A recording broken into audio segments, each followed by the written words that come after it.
Good afternoon, everyone. Anyone writing Pol Science test here? No one.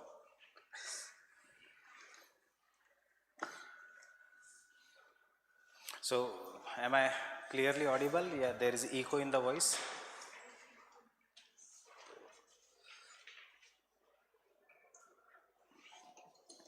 So, welcome to the first lecture of geography. Our course got delayed because I was not feeling well, and even I am not today 100% fit, but still, we'll start with our classes. So, this course ideally should go for 4 months. It will take 4.5 to 5 months. So, I am warning you first because the optional is huge. It is a very big chunk of the syllabus, and this year I will try to cover it by 4.5 months. So, I'll make you free by the end of the somewhere around September end or October end ke aspas I'll make you free. Then after that we'll be meeting for the GS crash course, just for some 3-4 means around 7-8 days before your preliminary examination. That is a part of our geography foundation itself, where we completely revise all the subsections of the GS. It had started well this year, but again due to health I had to cancel it after taking history and some part of current affairs. But there are some of the students who attended that, and we could cover modern Indian history in 3 days, etc. So the idea is why? Because you will be writing the answers of geography optional only if you clear preliminary examination. Otherwise, there is no chance of getting the benefit of optional. So, and looking at the past 2 years of our syllabus, prelims is becoming very dicey. I am more afraid of prelims than the main examination, because even this year, pata nahi, the students who were least expected, unke scores hai 114, 115. Jo rankers hai, unke scores are around 95, 98, 102. So you don't know where the cutoff will go. That is why how the prelims have become dicey. I was talking to a person, score is good, but CSAT is 65. How much is required for CSAT? 66.5. So this thing should not happen in your preliminary examination. So we will work on that, but first we'll look at the geography optional here. How is the geography optional different from GS? Most of the part of the section A, paper 1 section A, is similar to your GS. We'll look at the syllabus in detail today after some time. And then section B is totally new. You must have not heard about the section B in your daily life. I'll just take simple example of how to study the section B and how the section B is interesting. Then when we come to the paper 1, there is no clear-cut demarcation between GS and geography, because some of the questions of geography optional are easier than GS ka questions which come in your geography, and some of the questions of geography GS are directly taken from the past year questions of geography optional. For example, last year's GS question, India's interest in the Arctic, it is 2012 ka repeat question. The importance of cryosphere in GS last to last year, it is an again 2013 ka repeat question. So there is no clear cut demarcation between geography in paper 2 and GS. Most of the areas are more or less similar. The only difference is here we have to go into detail. Now, what is the difference between a person who is studying GS and person who is studying optional? When you are studying GS, you should know 150 to 200 words of that related issue, and you should be able to write in points. When you study as a scholar, that is scholar matlab as an optional, because optional means around postgraduate level, not exactly postgraduate level, but a honors level. When you write any answer on the optional, the same 150 points wala funda will work, but with the name of scholars, and arguments. That is what is required. For example, when you say earthquake in geography GS, you will write about the plate tectonics, you will write about different things. In optional, you will start with any geophysical phenomena is an outcome of structure, process and time. मतलब ये W.M. Davis, who will be our most important father figure in geography optional, his W.M. Davis, his statement you will have to work on. Means you have to work on intro, conclusion, you will have to work on diagrams, and if you do the optional very properly along with the classes, you will be able to score well in the optional because this optional is highly vast. It is very huge optional. It is not easy. It is not small. So those who are having double minds ki nahi, I can easily read it in 2 months and cover. Nahi, this is not for geography. This is not for pol science. This is not for PubAd. No, this is not for sociology. PubAd ke liye thoda bahut bhi ho sakta hai, but this is not for sociology. These are the optionals, 3 optionals where you have to work. That is why the darling optional of nowadays is anthropology, where you can finish in 2 months. Fine, but such optionals are the optionals which become favorite. They are more like a celebrity who becomes favorite on social media, works for 2-3 years, and you never know when your chance comes what will be the returns. These are the optionals which will give you good returns over the period of time, but with a difference. A pol science student, you will be discussing with your friends, will say 300 to 310 is average mark. Geography student will say 280 to 300 is a good mark. Getting the difference? This is average mark, this is good marks. The topper here can cross 350. The topper here will have to struggle to make 322. So why should you take the optional? There are 2 reasons for this. One, you will be guaranteed of clearing the preliminary examination if you study the optional very properly, because that still today the largest number of students who write the mains are from this optional. Why? Because maps, which students will find difficult, you will have to mug up. Environment ecology, which will have 15 to 16 questions, you will have to do in detail. Fine. Then economics ka some portion, world economic geography, that is nothing but economics ka some portion you will have to do in detail in the optional. Whatever the schemes that will come, right from agricultural schemes, right from green revolution, blue revolution, till Sagar Mala, Bharat Mala Pariyojana, all this are a part of geography optional. That is, it is highly related to current affairs.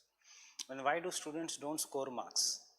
Why there are so many failures? Why your student friends must be advising you not to take this optional?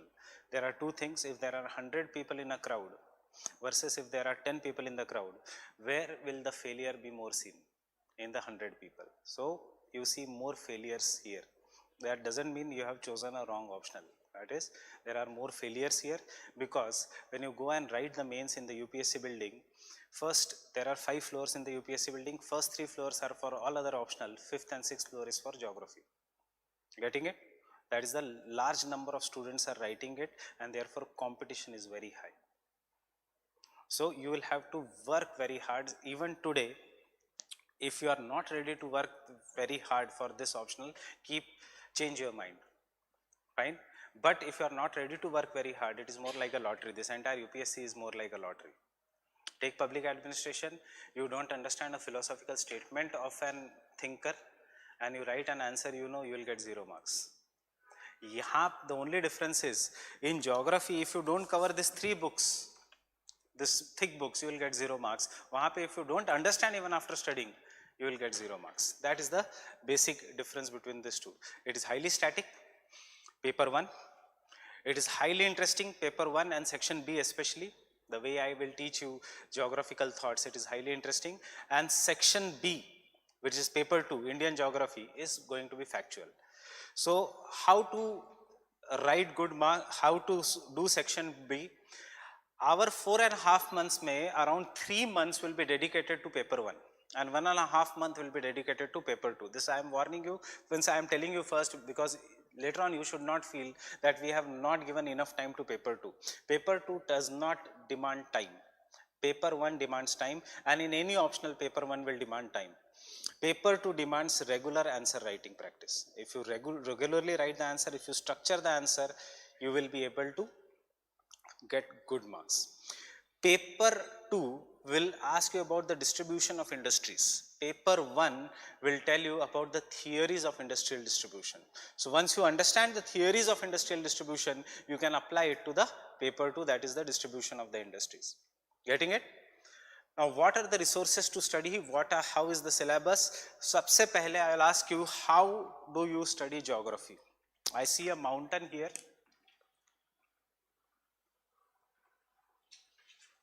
and you are going to study this mountain. How you are going to study this mountain? Not geomorphology. How you are going to study this mountain? Leeward side, windward side. What you'll see in geological time scale? कब बना हुआ है?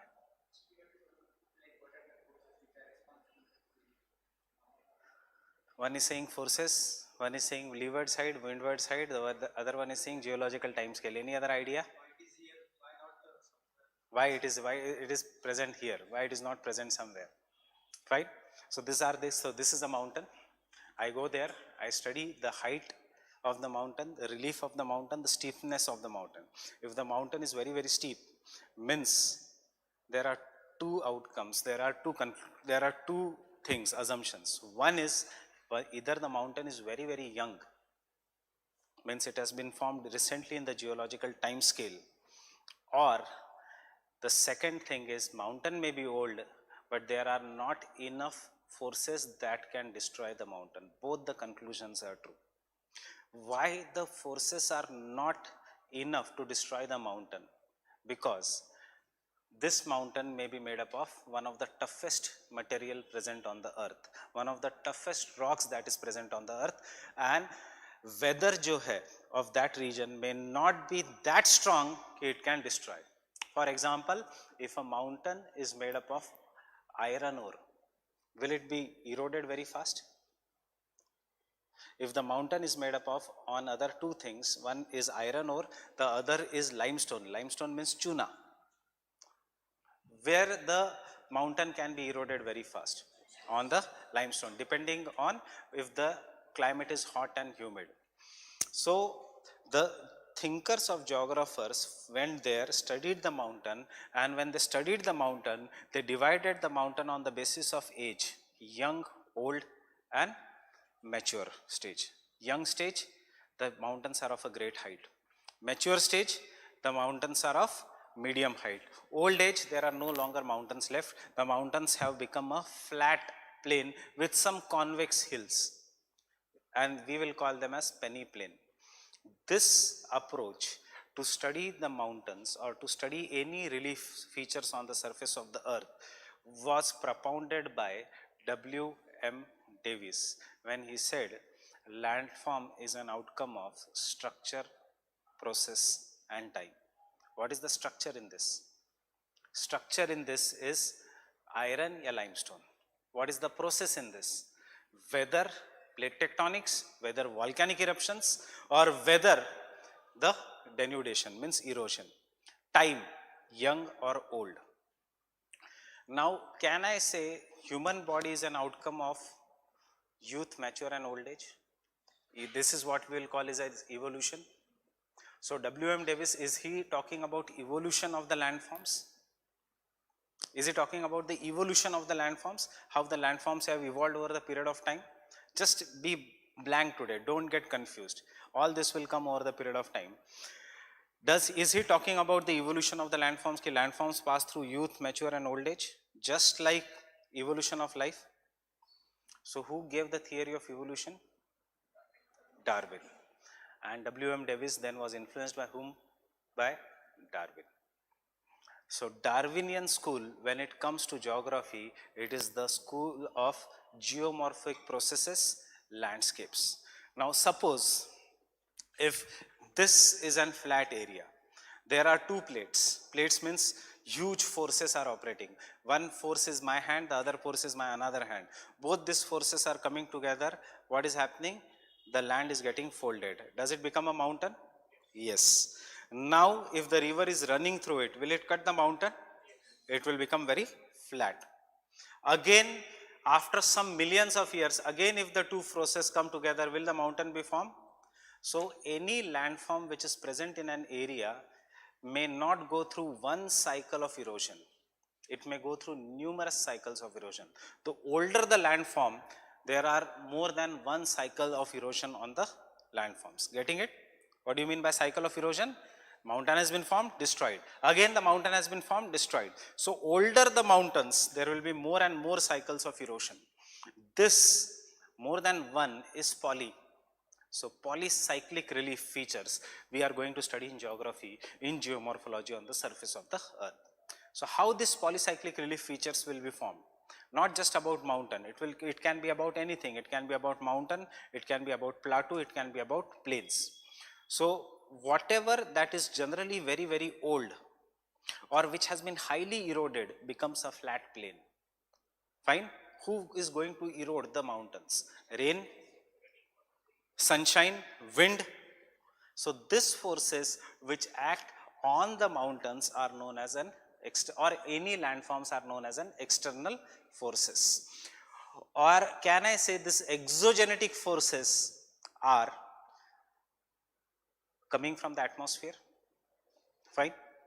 While anything that begins the mountain, brings the mountains, these forces which cause the movement of the plates, in my GS also I say we are now floating on the boat which is coming to the north. India was placed near the south pole, it is traveling to the north. Even in your daily life you know that the Himalayas are being formed due to upliftment. So who is moving India? India is being moved by huge convectional currents, by very warm convectional currents which are present below the surface of the earth. Extreme high heat, 6000 degrees Celsius of temperature is there if we go below the crust, that is below the 30 kilometers. It is so hot that entire earth is like a jelly. And this entire earth which is like a jelly, when anything is warm, when you boil your tea in the morning, does that liquid come up? Why? Because hot air tries to rise up. As the hot air tries to rise up, it generates convectional current. So the warm air rises, it reaches a certain height. After rising up, it becomes cool. आपके बर्तन में से from your teapot it goes up, it becomes cool. Because it becomes cool, it becomes denser. Means the spacing between the molecules decreases. Because it becomes denser, it becomes heavier and it tries to come down. Fine. So similarly, convectional currents are present below the surface of the earth. All the laws that operate on the surface of the earth also operate below the surface of the earth because laws are universal. Getting it? So all these convectional currents which generate on the earth, below the earth, this cause movement of the plates, huge bodies. They can be made up of continents, they can be made up of oceans. These are the plates, and these plates will cause movement of the earth. Getting it? Everyone? अब plates में crack है तो the आग or that fire can come up. Volcanoes. If the plates move, earthquakes. If the plates move below the water, tsunamis. Fine? So this initial part is the part of the landforms, but because it is optional, there are some of the theories regarding. So the first person who talked about was Penck. Now Penck said any landform will go through youth, mature and old age. Fine? Older, it will become flatter or steeper. What it is? Flatter. Younger, it will be more steep. Fine? So older the landform, it will be flatter. But zaruri nahi, many people started studying the landforms and they saw the older landforms are also of a greater height. Are we on one of the oldest landform right now? Yes, this Rajendra Nagar is located on the Aravalis. This Aravalis was once upon a time as high as Mount Everest, where you are on this landform. This once upon a time was as high as Mount Everest. Today, maybe after the class, आपका ध्यान जाएगा, that is when you walk from the signal to Agrawal Suites, there is steep. When you walk on the Shankar Road, it is more steep. Why? Because you are on one of the oldest fold mountains of the world, जिसका height has been reduced. And it has become more or less flat. If you go near the president's house, it is more steeper. That is Raisina Hills is located at the top.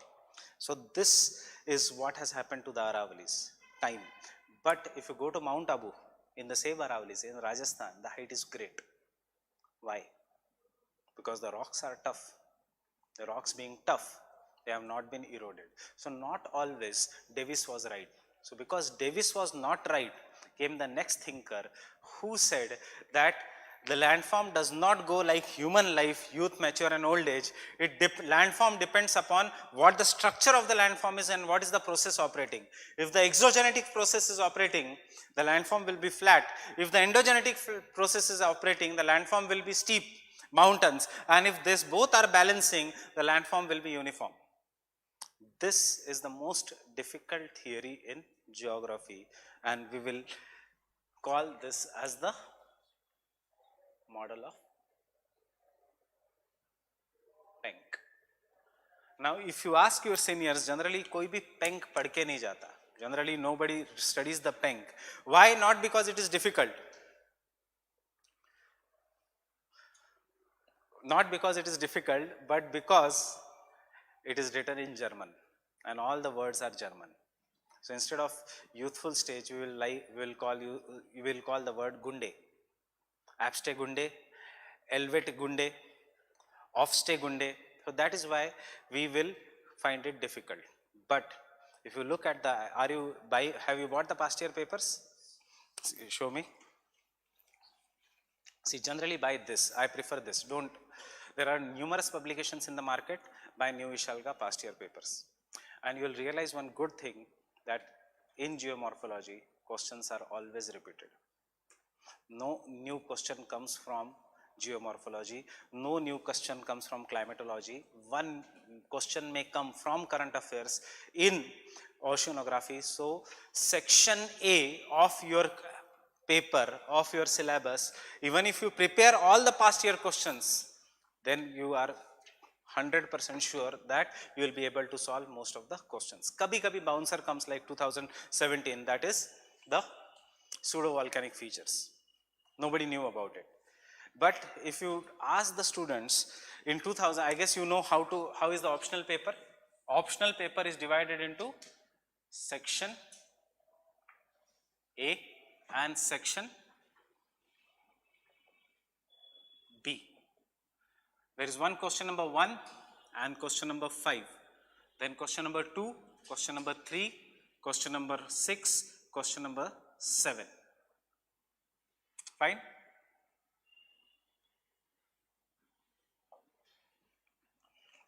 Question number 1 and 5 is always short note of 10 marks each.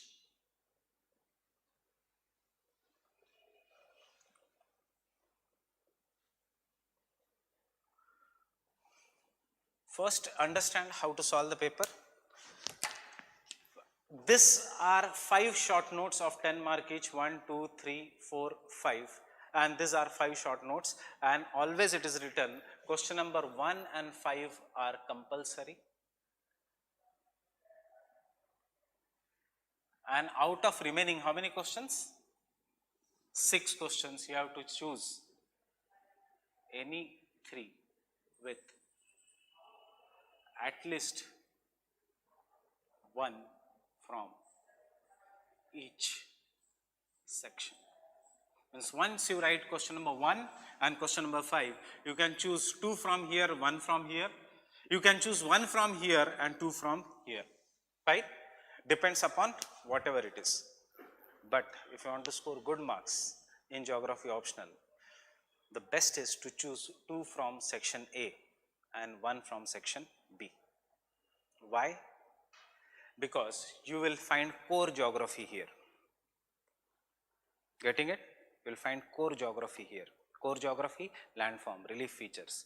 What you will find here? Question: examine the population distribution of the world. Examine what is the scope of renewable energy in the world. Examine the trade patterns of the world. In this you will find many questions. When you see the question paper for the first time as a new student without seeing the optional, you look at the section B and decide, "Arey wah, what an easy paper this is. What is the hunger and malnutrition problem in the world?" This will be the question. Examine the role of poverty or poverty in the world. What is social capital? Social capital, which came in this year's prelims. The same thing, it is given in your syllabus. What do you mean by social capital?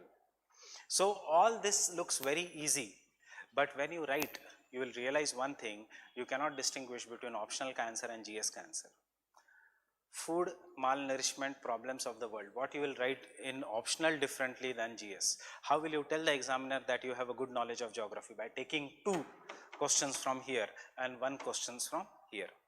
Second, what is the mistake students make while studying geography? The mistake students make while studying geography, and I did the same mistake last year while taking my batch, is focusing too much on geomorphology. Fine. 1.5 month we studied geomorphology so that each and every questions can be answered from that topic. Then 1.5 month you will study climatology. Then 1 month you will study oceanography. Kitne ho gaye? 4 month while doing self preparation. And what you don't study? You don't study section B, that is the geographical thought, and therefore students score less marks. But if you do balanced preparation, climatology, geomorphology from here, little bit of oceanography, baki ka skip it, no need of even doing that.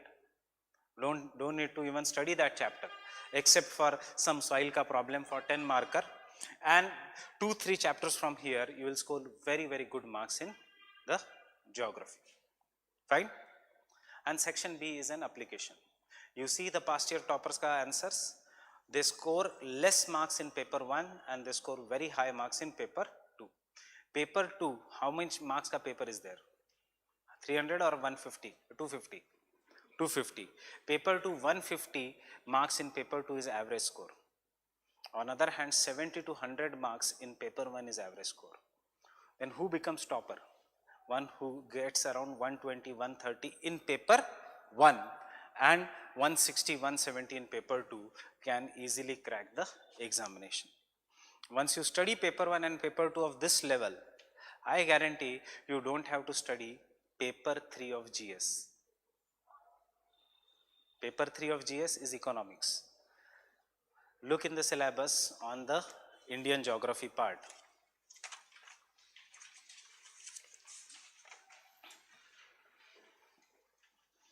Chapter number 3, agriculture, paper 3, GS 3, all is as it is. Chapter number 4, industries, GS 3.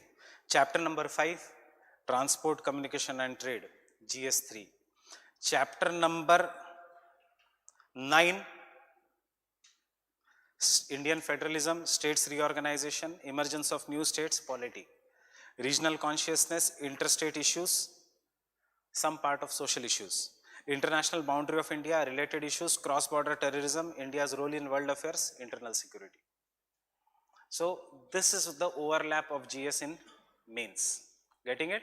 And chapter 10 of your syllabus is nothing but what entire all these 9 chapters are saying. We don't study chapter 10 separately, it is all covered in the 9 chapters itself. So to score, no matter what you are doing GS, you are doing pol science, you are doing sociology, you are doing geography, any good student should first know what his syllabus is. Otherwise you will be reading Hindu unnecessarily, of the columns which are not even in the syllabus, and then you don't know what is the syllabus. So sabse pehle ye syllabus ka copy, always keep it with yourself. Second, always keep the past year questions with yourself. Third is, whenever we finish a topic, look at all the past year questions that have come and try to restructure, make the answers for that and get it checked from me. What are the diagrams to be included? What are the definitions to be included? What the introduction should be? What the conclusion should be? Have a file of some 200-300 pages of your model answers ready, so that in the next June you should just revise the file and be prepared for writing the answer. Next June you should not touch the notes. Next June you should not touch big books. Fine? If you touch big books, you are behind the race. Because who will be competing with you?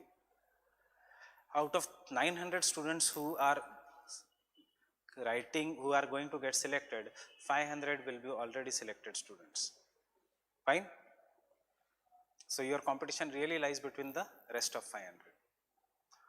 This year's topper was IRS earlier. Fine? Last year's topper was IPS earlier. So this is how the, you can say, the competition is. So when you have taken this examination as a career, I say one sentence in Hindi. I don't know how many of you can understand Hindi very properly, but there is no English translation for this quote. The quote is, "Dam optional mein nahi hota, दम बंदे में होता है. Getting it? Understanding this? No? Someone from Hindi will have to tell him. Means there are saying, there are something, what is good optional, what is bad optional? There is nothing such as good optional and bad optional. There is only one thing, that is good candidate. People will mathematics score 400, people will mathematics will end up in 100 also. Fine. So there is nothing such as good and bad candidate, or sorry, optional. There is always depends upon the candidate. Now with this background, first I will explain you what are the basics of the syllabus, and we'll start with the first chapter here. So first is the most important part, that is the geomorphology. Every year question number 2 generally is from geomorphology, and there is one question from question number, in the question number 1 short note is from geomorphology. So geomorphology at no cost should be left out, should be optional. It has to be done very properly. So first, factors controlling the landform development. This is what I have discussed, endogenetic and exogenetic. Origin and evolution of the Earth's crust. How the Earth's crust has evolved over the period of time, that is what he said, geological time scale. Fine. Then fundamentals of geomagnetism. Now this is a bit difficult topic. You must have read the current affairs ka portion, that the Earth's magnetic field is shifting. So why the Earth has magnetic field? You will understand this in the fundamentals of geomagnetism, how the Earth behaves like a magnet. Fine. Physical conditions of the Earth's interior, nothing but your GS. So whatever I am saying GS, underline that so that you don't waste much time in studying that topics again and again in GS. Physical conditions of the Earth's interior is what is Sial and Sima, what is the crust, mantle and core. It is nothing but as it is your general studies. Geosynclines, will come to that. Geosyncline is one small theory, very easy theory. How many of you are from general studies? Have attended my first lecture of GS? May batch, no, in June batch. So you must have heard about Tethys Sea, a narrow, shallow sea between Himalayas. So Tethys Sea was an example of a geosyncline. What is a geosyncline? What is a syncline? Syncline means depression. When the depression is as big as the Earth in the scale, but not very deep, it is known as geosyncline. So geosyncline, it is sometimes said that Himalayas came out of a geosyncline. Very easy theory. So not but a part of GS. Continental drift, GS. Isostasy, we will have a passing reference to it in the GS. That is how the forces of the Earth balance each other. For example, if I take these two things now, and if I put, imagine this is a sponge. The weight jiska zyada hai, it will go deep. The weight jiska kam hai, it will float. So the theory of the isostasy says the oceanic crust is denser and therefore it is at a lower depth, and the continents, especially the mountains, are made up of the lightest rock and therefore they are at the greater height. This is what is the theory of isostasy. Where will we apply it in GS? We study this in GS to understand what are dam induced earthquakes. You must have heard last year, I was expecting the question this year, hydroseismicity. Palghar region of Maharashtra was facing frequent earthquakes. You will understand that through isostasy. Plate tectonics, GS. Recent views on mountain building, it is nothing but geosyncline is old and plate tectonics is new. So mountain building, when you write in the terms of plate tectonics, it is the recent view on mountain building. Volcanicity, earthquake, tsunamis, GS. And then comes the most tough part of optional. Once we do this and some of the subtopics, your optional is ready. That is the concepts of geomorphic cycles, W.M. Davis, Penck, L.C. King, landscape development and denudation chronology. What do you mean by chronology? Order. Chronology is time scale, order. What do you mean by denudation? Destruction. So does the denudation chronology, youth, mature and old age, is it not a denudation chronology? So that is nothing but the concepts of Davis and Penck. This is the foundation, this is the basement of your geography. If your Davis and Penk is strong, your question number 2 is ready. If your question number 2 is ready, you are 280 plus in optional.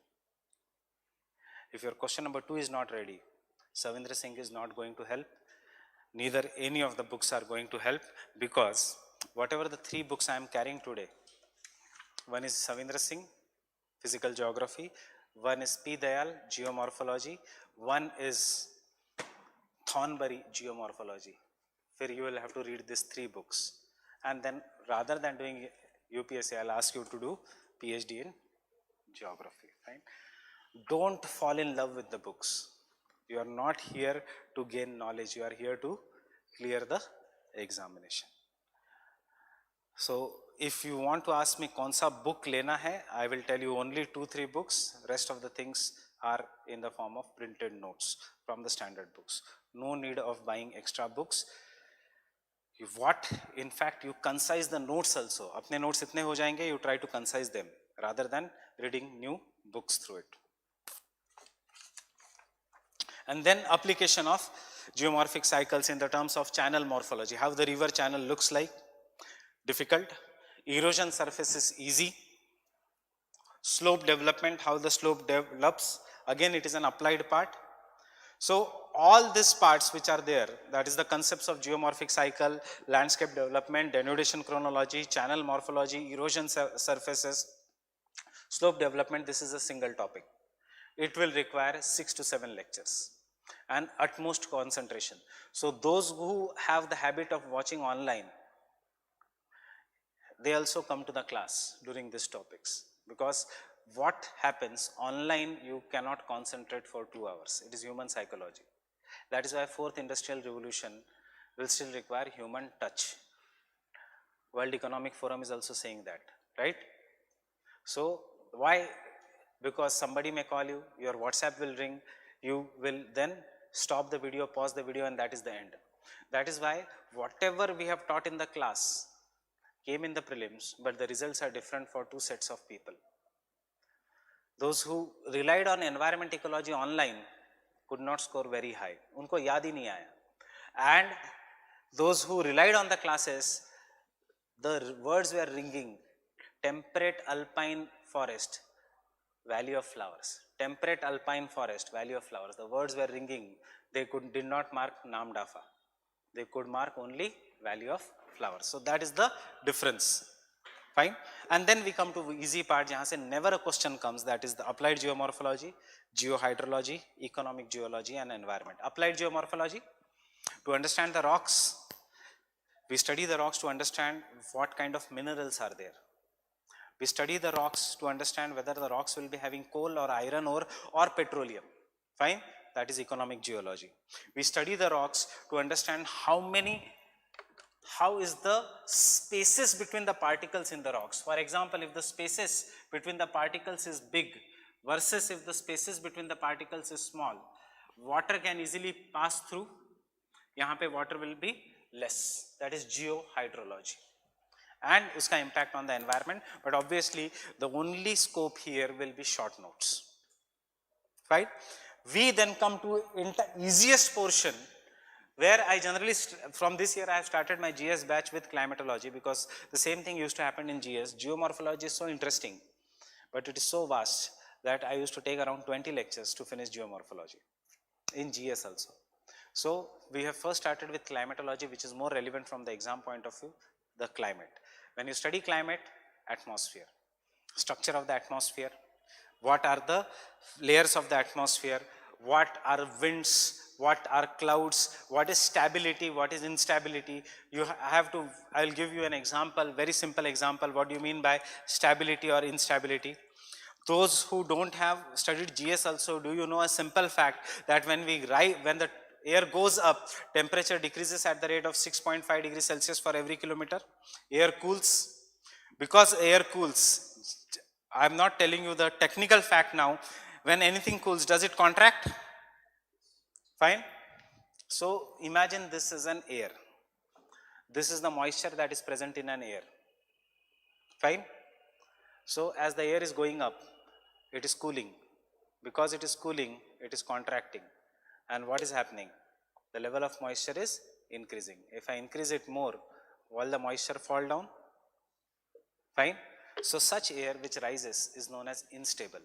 Unstable air is responsible for precipitation.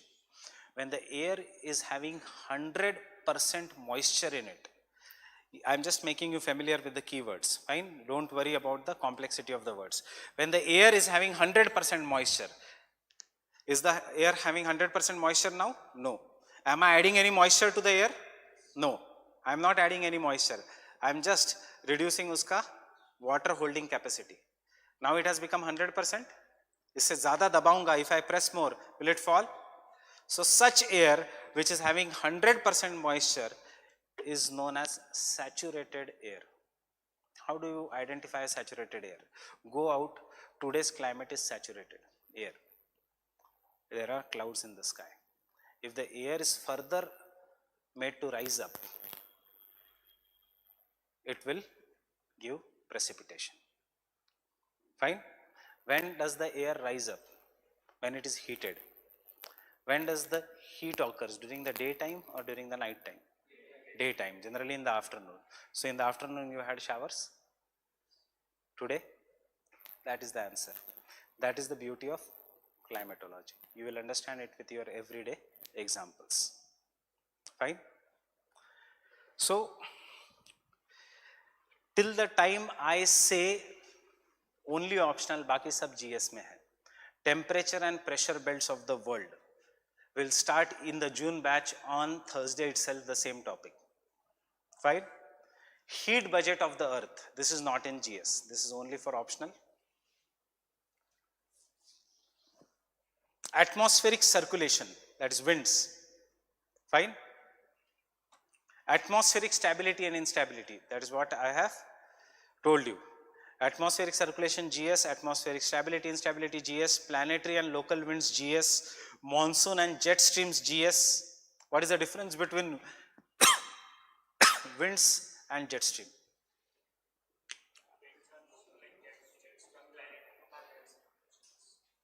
What is a wind? What do you call it something as a wind? When air moves horizontally or when the air moves vertically? When the air moves horizontally, it is a wind. So wind is on the surface or some 8 kilometers, 9 kilometers on the top of that, on the surface. So when something moves horizontally on the surface, it is wind. If the air moves vertically at the height of 8 to 10 kilometers, it is known as jet streams. Why the word jet stream? Because they were discovered by jets. Because they were discovered by jets. It is very simple. During the World War II, Japan, USA, planes were going to bomb Japan, and while going to bomb Japan, they found that unka speed reduced. And while coming after bombing from Japan, they found that unka speed increased. And they discovered that there is a strong wind which is 8 to 10 kilometers above the surface of the earth. And this is what is known as a jet stream. Jet stream plays an important role in the monsoon. Whatever what is happening nowadays, it is all an example because of the influence of the jet stream. If you read yesterday's newspaper, they have, I don't remember whether it is today's or yesterday's newspaper, where is the news कि monsoon has covered India within 4 days. Today's newspaper, क्योंकि मुझे 12 बजे के बाद पढ़ने की आदत है, so I don't remember the newspaper.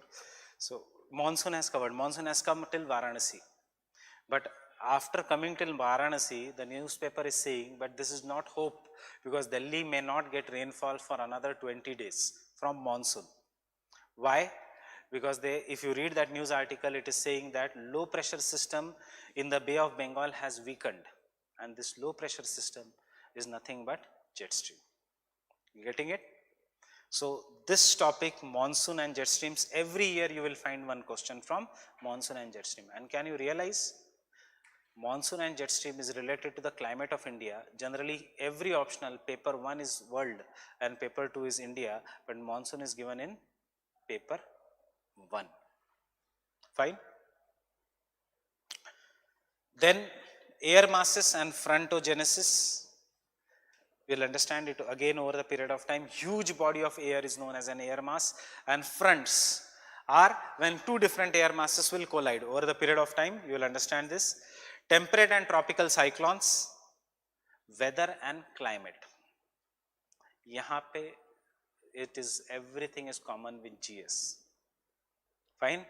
So UPSC is giving you very easy topics, and then comes Davis and Peng ke bhi father in the terms of complexity, where you will realize this is the first time you think कि क्यों मैंने geography optional लिया.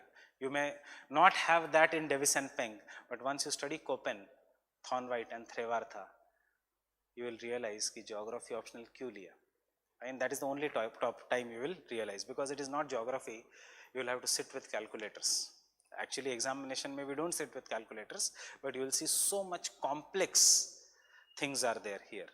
Because what this Köppen, Thornwright and Trevartha, these are three different climatologists who have tried to divide the world climate into different types, and उसमें सबसे difficult is Thornwright. Why?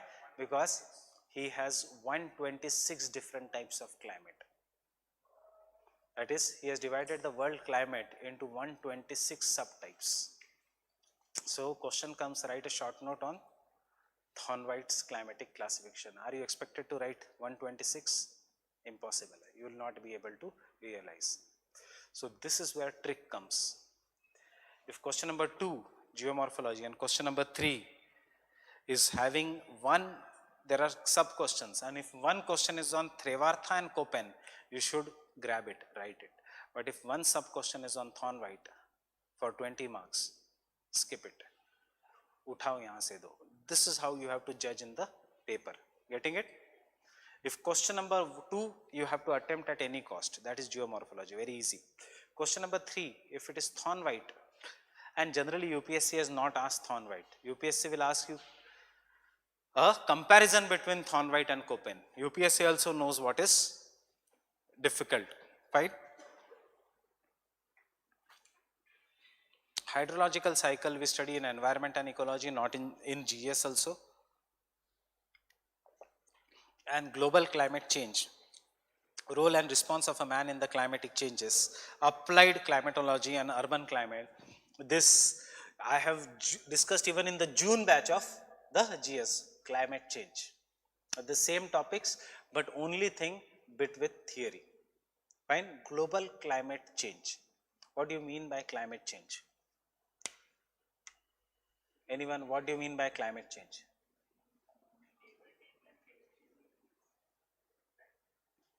Temperature increases because of global warming, anthropogenic activities.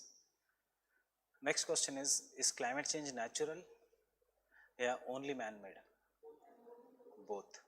So here you will have to study previous climate changes which were natural, compare it with role and response of a man, that is anthropogenic climate change.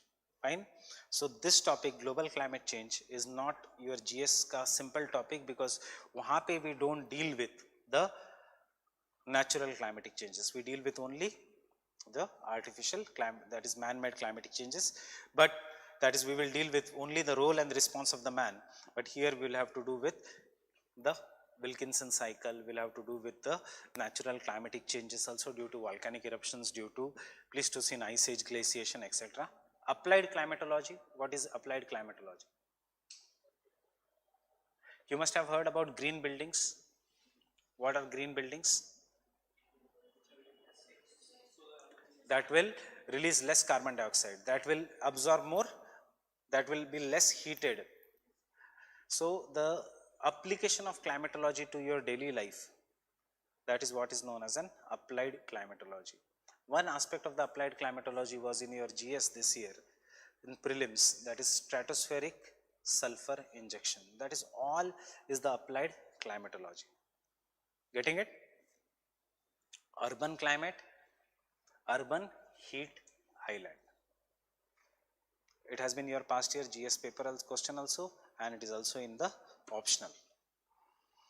Then we come to the easiest portion of geography, entire paper. Why easiest? Because bottom topography of Atlantic, Indian and Pacific Ocean we have already covered, we would have already covered that in geomorphology. Then temperature and salinity of the oceans, heat and salt budget, ocean deposits, waves, currents, tides, marine resources. What are the kind of marine resources? Food resources from the fishes, biotic resources. Fine. So that is what marine resources are of three types: life, biotic; minerals, mineral resources; energy, petroleum; gas hydrates, that is tidal energy, wave energy.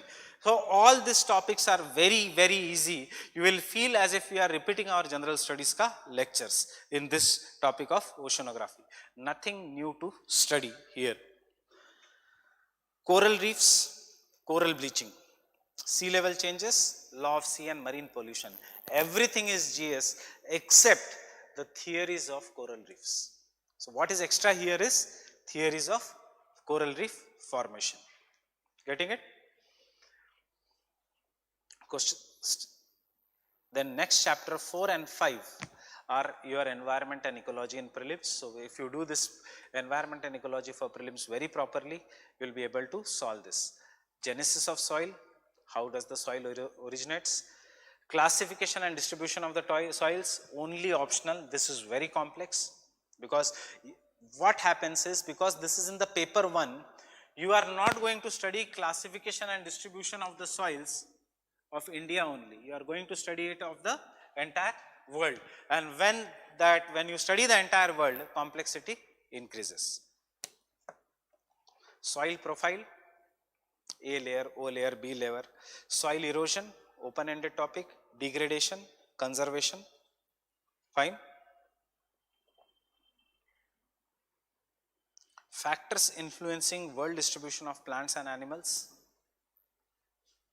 What will be the factors that influence the world distribution of plants and animals? One of the factor is climate. Other factor is soil. Mount Everest, do we find life? No. Where means big plants? No. Why? Climate is very harsh. Can we do agriculture on Mount Everest? No. Why? Because the climate is harsh. We don't have any soil. So this are again an open-ended topic. That is the factors which influence the distribution of. Same thing will apply to the animal and plant. Now take an example. Why zebra is found in Africa? Why zebra is naturally found in Africa? Do we find zebra in India? Tall grasses are there in Africa. So what happens in the tall grasses? You are right, you are going in the same direction, but see, African climate is it hot or cold climate? It is generally hot climate. And in the hot climate, two things are necessary for plants or for life: heat and humidity. African climate is hot, but it does not get heavy rainfall.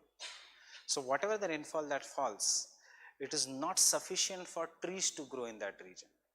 So trees do not grow in some regions of the world. But that rainfall is more than enough for grasses to grow. So the grasses will grow very tall, 12 feet, 6 feet, 12 feet. This will be the height of the grasses. But African summers are very, very hot. And therefore the grasses in the lack of water may die in the African summers. So what the grasses do, or what the plants do to survive hot climate? They will stop the loss of water. How do they stop the loss of water?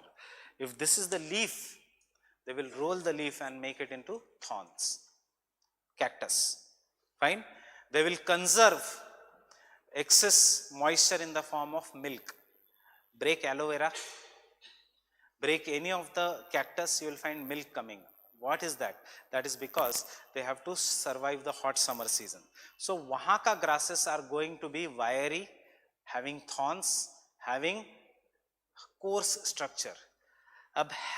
What is the difference between goat and cattle? Cattle can survive only on the soft grasses. Goat, antelope and deers can survive on the coarse grasses. Fine. So goat farming is the new business in India, not in geography optional. It is a GS ka topic, animal rearing, economics of animal rearing, GS3. This region of India is drought prone. Maharashtra, Telangana, Rayalaseema, Karnataka, it is and now even Tamil Nadu. Tamil Nadu ka drought is more like a man-made drought. Fine. So this is a drought prone. In the drought prone regions, agriculture is in crisis. There is no irrigation. So most of the farmers are doing suicide in that region. Government has tried many times. What initially they tried? Initially they took all the buffaloes from Haryana, the best quality buffaloes are in Haryana, in the northwestern part of the country, and exported them there so that farmers can sell the milk and get extra income. So they are not just dependent upon the climate. But buffaloes died. Why? Grasses are not there. There are thorns. The climate is very hot. So this strategy failed. Somehow Amul or white revolution was successful in some parts of the country, but it was not successful in the other parts of the country. Now you cannot ask the farmers, no, don't stop to doing farming, because no industry is going to go there. Pani nahi hai, what they will do for the industries? You should know what is happening now in Tamil Nadu. IT companies are asking people to work from home because there is no water in the buildings. It is facing one of the worst droughts. So what is the best income source? The best income source of this people today is animal that can survive even on thorns, and that is the goat. So India goat farming has increased. A problem is happening. Economics says goat farming, promote it. Religion says don't eat mutton. So the problem is happening there. But farmers are taking up large scale goat farming practices because goat requires less amount of water. Why? Goat farming is successful here because the best market, Hyderabad, is nearby. Fine, for kebabs and all these things. Getting it? So you have to use these daily life examples from the current affairs even in your answers. Getting it? So same, I'm coming to Africa. So Africa there will be more dominance of the animals which are deer and antelopes. Because there is more dominance of the animals which can eat thorns, variety come here. Numbers are greater, variety is less. So the variety of which animals is more there, the variety of the animals which are known as carnivorous is more in that region. Fine? In the Africa, carnivorous animals will dominate.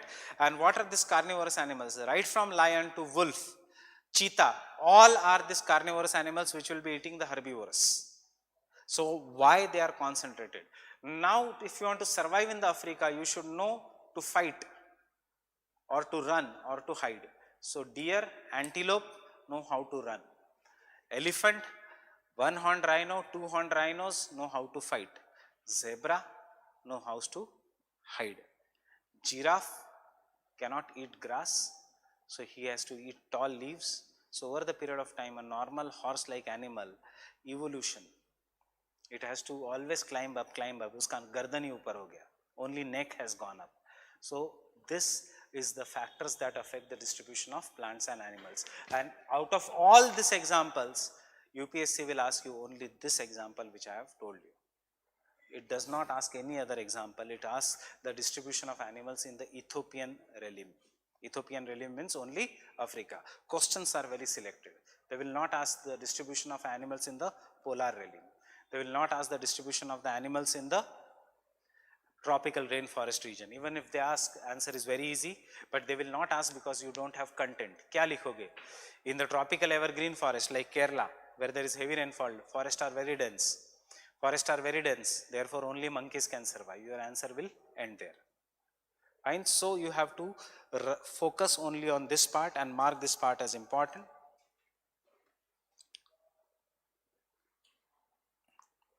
Ecosystem and their management conservation, environmental degradation, management and conservation, biodiversity, sustainable development, environmental policies, environmental hazards, environmental education, etc. Topics look very open-ended.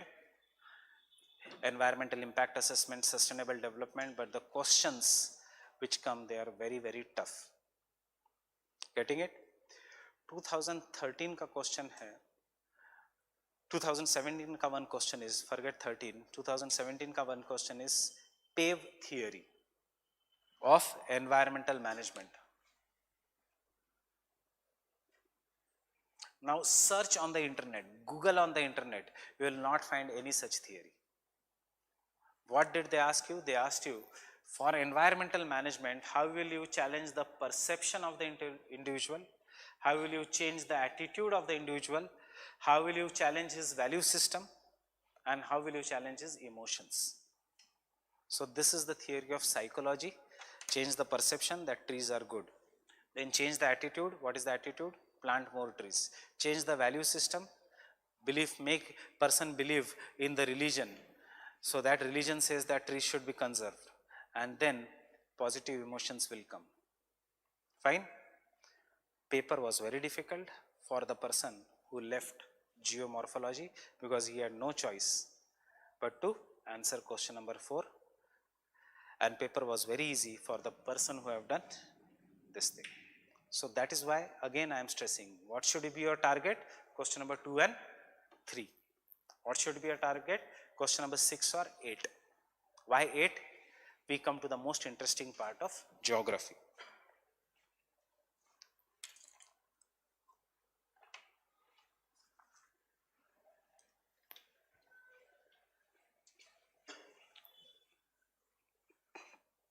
Now the question why I am discussing the syllabus, because right from the first chapter we'll write the concepts of the 5th chapter, though we'll study the 5th chapter later on.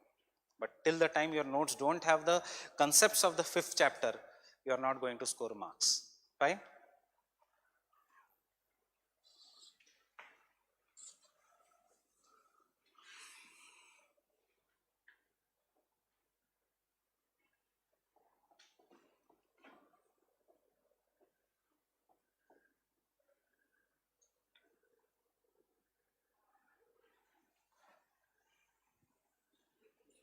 Have you heard about this debate in psychology or in child upbringing or something?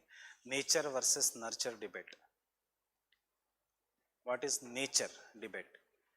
A person is born with some genetic inherent qualities. So if he is born to a very, very intelligent parents, the child will be intelligent. Why?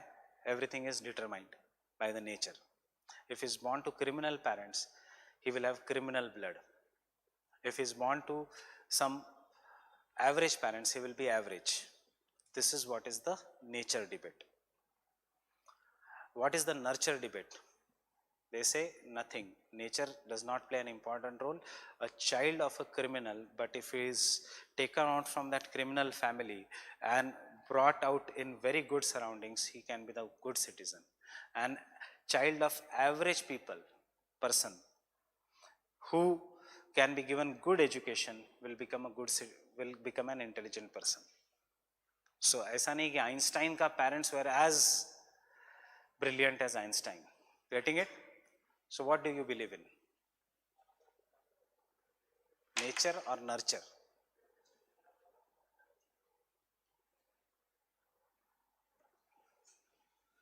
What do you believe in?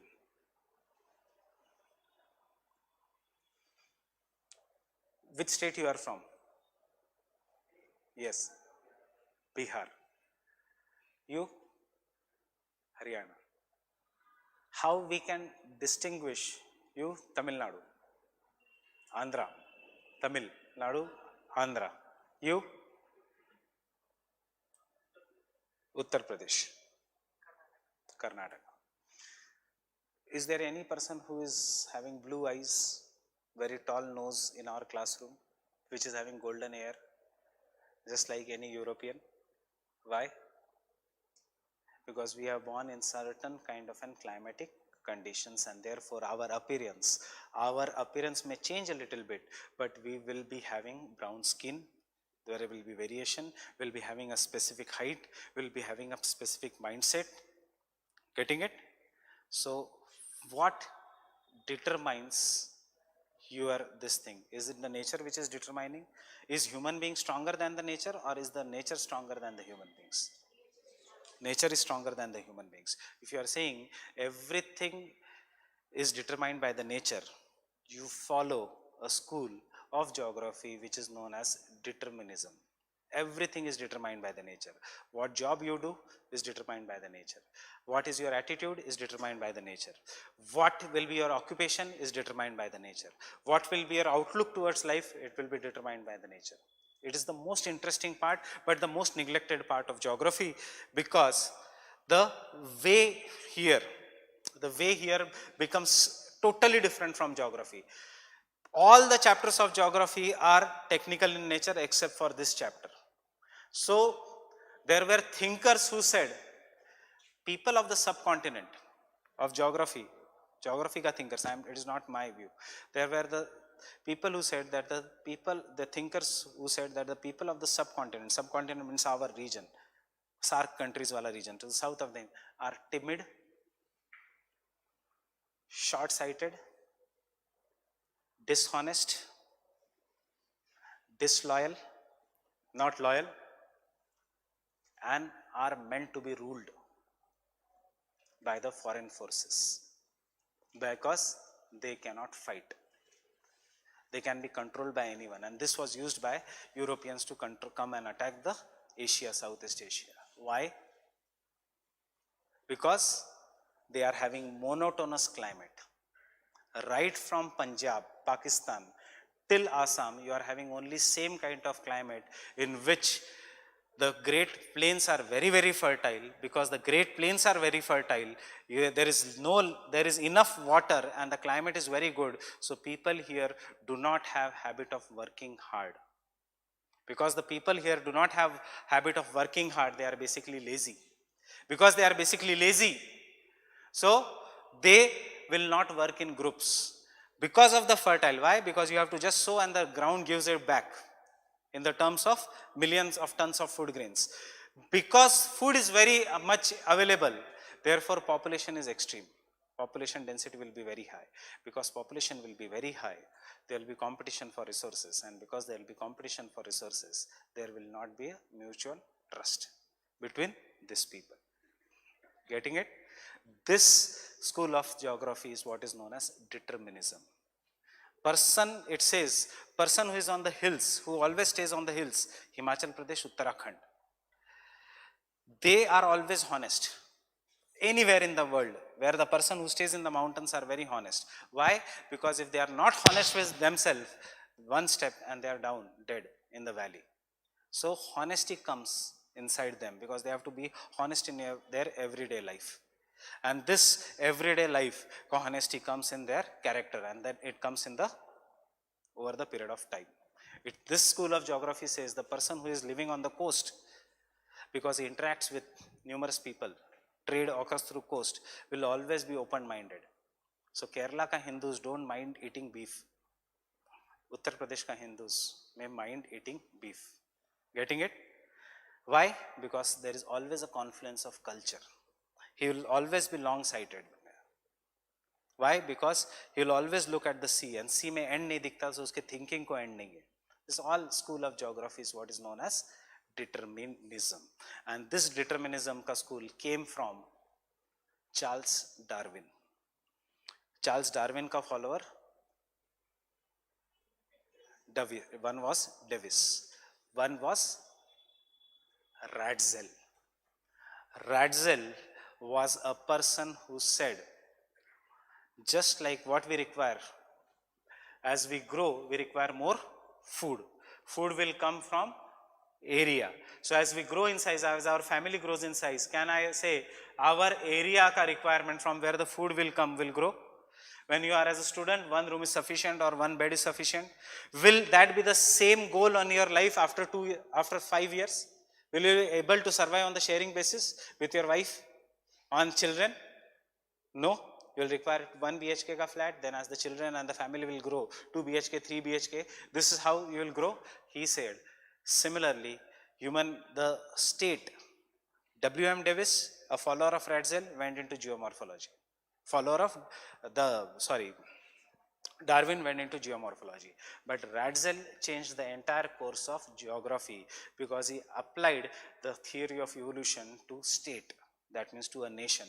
He said, that nation will grow over the period of time.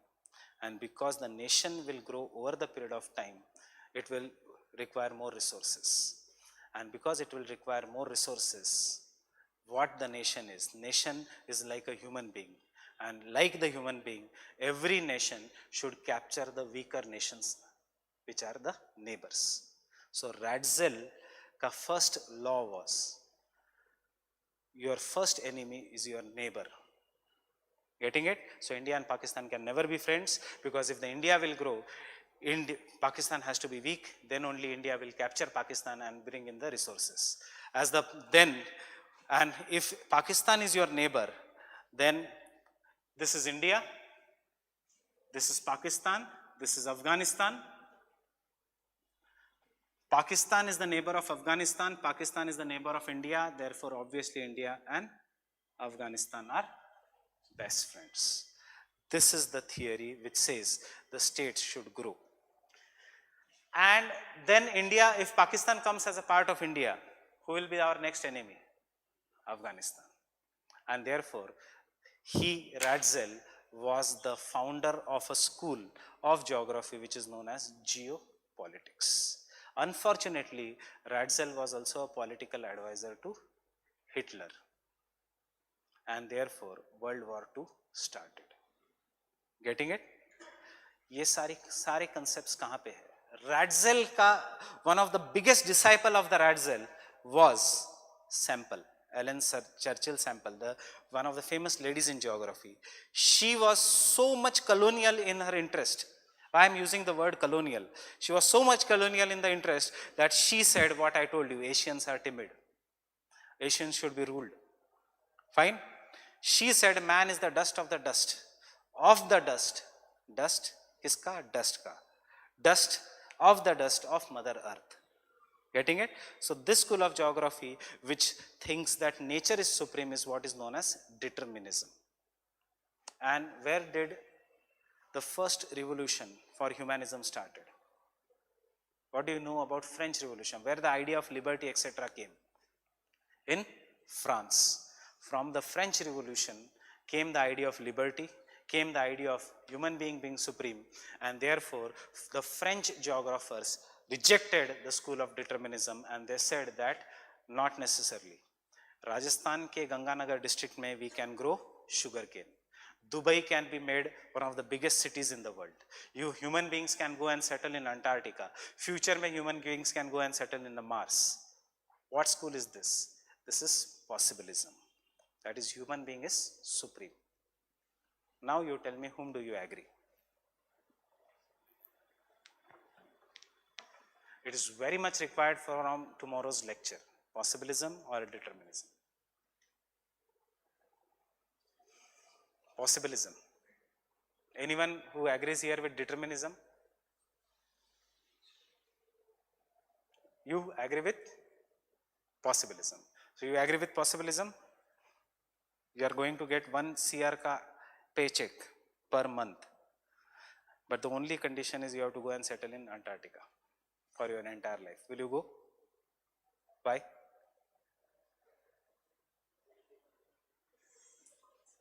Because of harsh climate. Second choice is you have to go and stay on the Mount Everest. Possible? No. Why? Harsh climate. So the school which works today is neo-determinism. Neither possibilism, neither determinism. That is the neo-determinism. And what does this school says? This school says that nature behaves like a traffic light signal. जब तक green light दिया है nature ने, you can do development at any scale. But as soon as the nature shows you red light, you have to stop. Otherwise, nature will come back and affect you. Where are you going to use this? Climate change. This is how your answer should be. Link one chapter to another.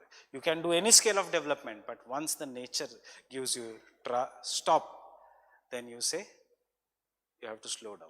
And the neo-determinism inspired one of the biggest movement, that is what is known as the concept of sustainable development. Fine? So these are the three things which we study in chapter 5. If you want to score high marks again in geography, this 4 chapters should be your strong point: geomorphology, climatology, chapter 5, that is the perspectives in human geography, and the 4th chapter I will tell. Fine. So the schools of determinism and possibilism, this was one thing. That is, whether you believe in determinism, whether you believe in possibilism. So this is what, come to the syllabus and understand, this is what is known as point 3 of our syllabus: dichotomy and dualism in geography. Dichotomy, which school you are going to believe. Both are right. There are two ways of thinking. So dichotomy and dualism in geography. From the concept of neo-determinism came environmentalism. Getting it? The second thing which was going to study, which was the dichotomy in geography, was when you are going to study the geography, if this is the world and if this is India, how you are going to study the geography? You are going to study mountains of world. If you are going to study mountains, these are the young fold mountains, these are the young fold mountains. Then you study climates of the world, then you study the economic geography of the world, or you take India. And when you take India, you study everything about India: mountains, economic geography, climate. And then when you study India and you find it has a type of climate, find which of the other places in the world has a type of climate, and then you try to complete. So that is the first point of our syllabus, that is the areal differentiation. Differentiate between the areas. Fine. Now, if you are going to study the climate of India, if you are going to study the climate of the world, monsoon ek factor. What are the factors that determine the monsoon? I'll quickly tell you. The latitude and locational extent of India, whether the India is surrounded by the sea, Himalayas, role of Himalayas, the moisture in India, El Nino, La Nina, numerous such phenomena, heating and cooling of the Pacific Ocean, heating and cooling of the Indian Ocean on daily basis. So all these parameters, does it when you study geography on such a large scale, that is, ये अगर समझ में आ गया तो नीचे के chapter सिर्फ एक, they are just an example of an, you can say they are just a formality. You don't, never the questions come from these chapters. It is the perspectives in human geography and the 4th chapter, models and theories in the human geography, which are more important. So when you study all these parameters, does it generate huge amount of data? When it generates huge amount of data, how to use that data? For that, do you require computers? When you are generating huge amount of data, when you are predicting whether the Indian monsoon is going to come to Delhi on 15th or 16th, you will require huge amount of data, you will require computer modeling, and you will require the help of computers. So dichotomy and dualism in geography suddenly shifted when the school of area differentiation and with the coming up of computers. With the coming up of computers, there was large scale data, and this chapter is common in all syllabus. Whether you do public administration, ये है, सिर्फ chapter का नाम अलग है. Whether you do psychology, this chapter is there. Whether you do sociology, this chapter is there. Getting it? So have a very fundamental understanding. One way, determinism or possibilism. The other way, forget about determinism and possibilism. Study the, this is what, when you study the world, this is what is the systematic geography. When you study only a certain place, this is what is the regional geography. Whether you study regional geography, whether you study systematic geography, what you try to do, you try to generalize the data. And when you try to generalize the data, you feed in the computers, and when you feed in the computers, you can predict the outcome. It may be right, it may not be right. Example, you will predict the, you will take the data of entire people who come out of the election booth, feed it in the computers, and come with the, which poll? Exit poll. All this was possible whether in geography, whether in economics, with the coming up of the computers, and this is what is known in social sciences as quantitative revolution. Fine? So quantitative revolution is our next topic. What is quantitative revolution? Quantitative revolution is models and theory building in geography. That is, if this many people have behaved in certain pattern, then this is the outcome. If this many people have behaved in certain pattern, then XYZ is the outcome. means quantitative revolution. For example, if I say, if you all become robots, and if I feed all the books in you and tell you with the help of software, ki this is how the introduction should be, this is how the conclusion should be, this is how the placement of the diagram should be, you all will become toppers, right? So quantitative revolution comes from the philosophy of positivism in geography, and positivism says no to romanticism. What is romanticism? Thinking, analyzing, ऐसे होना चाहिए था, वैसे होना चाहिए था, ऐसे करना चाहिए था. It says नहीं, जो दिखता है that is the reality. जो नहीं, what you cannot measure, quantify, that is not the reality. Fine? So this is what is. So ye, where is the quantitative revolution in geography? Tell me daily life examples. Why blue line runs only from this? Why didn't government of India take blue line metro from Hanuman Ji ka mandir to the Mandir Marg, and then I say ghoom ke, I say, why it chose only a certain places? Footfall. Had they taken any other route of metro, that metro would not have been profitable. That is the quantitative revolution in urban planning. Exit poll is an example of quantitative revolution in political geography. Getting it? Rajendra Nagar, this should be the houses, this should be the garden area. After the surrounding the gardens, this should be there. That is the quantitative revolution in the economic town planning. So all what is happening is the region of quantitative revolution. One of the best example is New Delhi. Why I take the example of New Delhi? Because Bombay becomes a slightly older city, not the Delhi.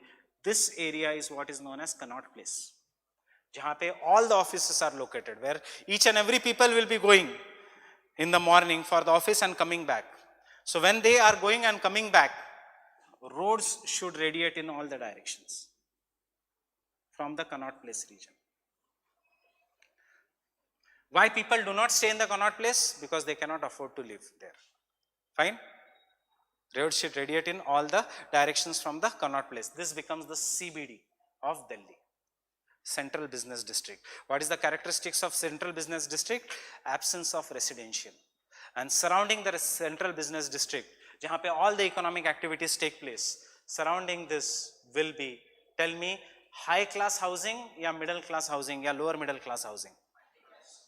Surrounding will be lower middle class housing. Why lower middle class? Because lower middle class people cannot afford to stay at A and travel this distance every day and spend on bus ticket or metro ticket. So because it is a lower middle class housing, this lower middle class housing will be always congested. In this lower middle class housing, there will be shops at the ground floor, and at the top there will be residential. You don't have to go, you have to go at your PGs and see what happens in this area. Highly congested. Now economics of this region has changed because of Vajiram. Fine. But initially what was this?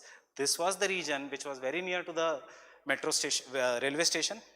Railway station is always surrounded by the shanties or slums, and then there we have the lower middle class housing, because they have to travel every day to the work and they cannot afford, and because this is a central business district, this will be obviously polluted, so they can have polluted air.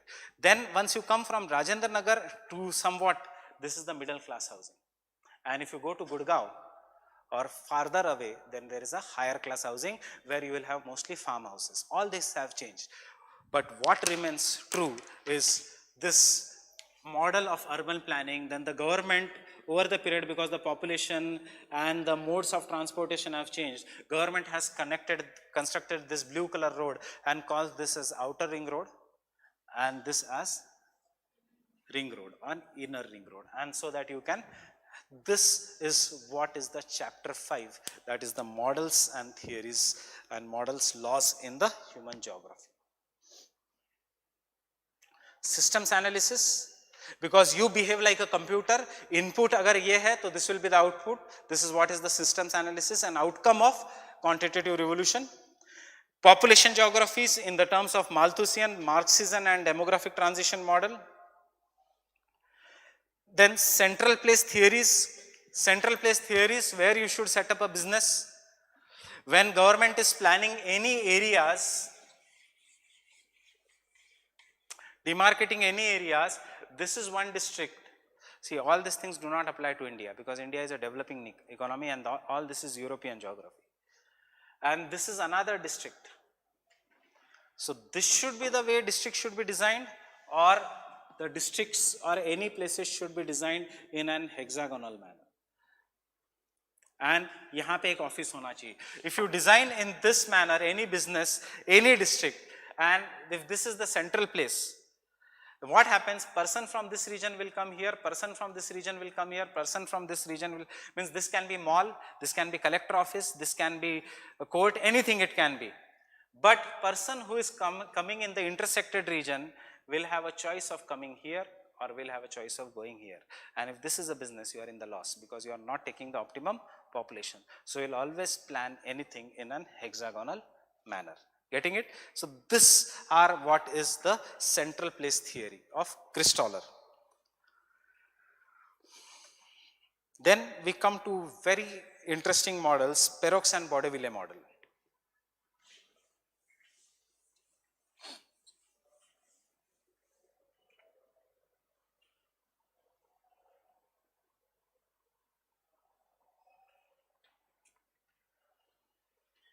This one town is Delhi, this one town is Kolkata.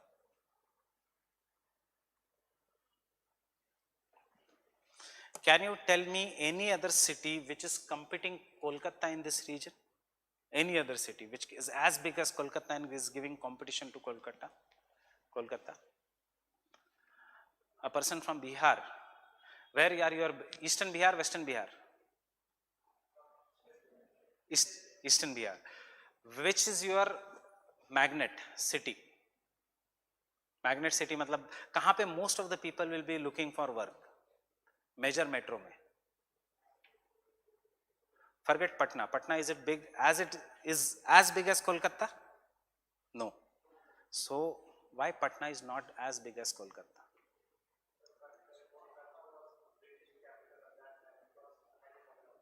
So Kolkata was British capital at that time. It became developed, and once India became independent, it was so much well developed that person who wants a better quality of life rather than developing Patna will go and settle in Kolkata. Right? A person who wants a better quality of life rather than developing Varanasi, Lucknow or any other cities will come and settle in Delhi. Why? Delhi acts as a magnet. So what happens? Who wants a better quality of life? The one who is educated, one who is younger, the one who has skill set. Then only he will come to Delhi, he will go to Kolkata and have a job. So what happens because of this? Migration occurs from this region to the surrounding cities. And because the migration occurs from this region to the surrounding cities, Bihar stagnates. What happens in Bihar? What is the classic case of Bihar?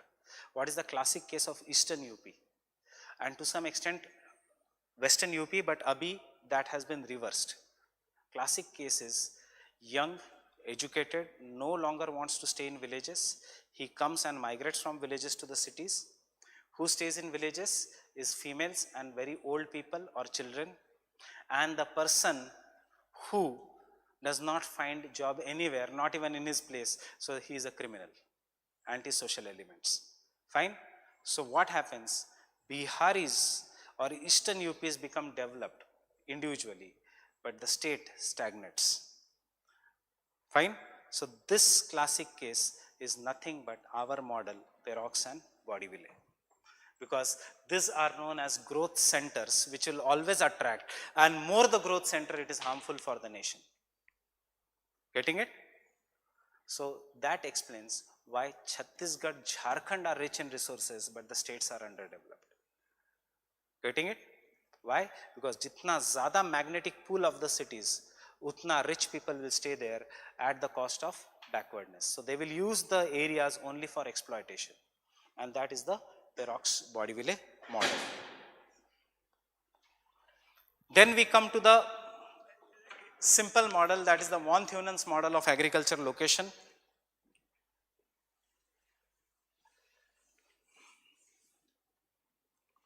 This model of the agriculture location says if this is Delhi and if you are having a land surrounding Delhi in zone 1, if you are having a land surrounding Delhi in zone 2, if you are having a land surrounding Delhi, some of you in zone 3, and some of you are having a land surrounding Delhi in zone 4.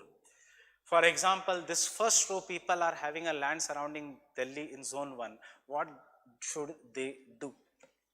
They should do dairy farming, vegetable farming, or they should do wheat farming.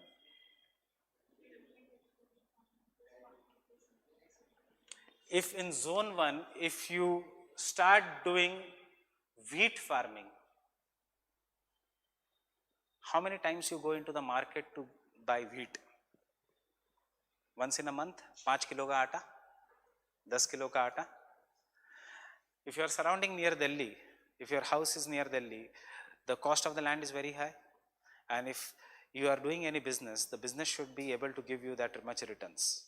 Fine. So in this region, you will grow perishable items, wheat, vegetables, which are daily required in the cities, every day in the morning on the breakfast table, so that people will buy. If the people buy in bulk, they will become perishable. Milk gets destroyed within 2 or 3 days. And this is why the zone 1 should be dedicated to certain kind of farming activities. Zone 2 may, maybe you will grow potato, or any kind of an food crops which will require after 2-3 days. Zone 3 may wheat, and zone 4 may jawar bajra. Most important model, every alternate year one question comes, because this is having universal application. How universal application? This is Delhi, this is Haryana, Western UP, some sections of the Western UP, then Central UP, Eastern UP, Rajasthan, Gujarat, Madhya Pradesh. Jitna dur. You cannot grow vegetables here, because if you grow vegetables, you will have to supply them to Delhi every day in the morning, and to supply them, you will have to hire a truck which is going to charge from you. So you will go in loss. Getting it? So these are the theories. For example, von Theunen's agriculture model. Same theory is the Weber's industrial location. One of the important theories regarding the cities is the Rostow's model of growth. And then what I will again discuss again and again in GS also, what you will study even in the international relation, is why India is becoming so important, because a person who rules Afghanistan has direct control over India. The person who has direct control over India has control over Indian Ocean, and person who has direct control over Indian Ocean has the control over the 80% of trade. And therefore, ये सब किसने कहा? ये कहा था Heartland and Rimland theory. Can you tell me anything in current affairs that is related to Heartland and Rimland theory, a policy of India? Start with S. Came in editorial 3 days back. Sagar strategy of India, not Sagarmala.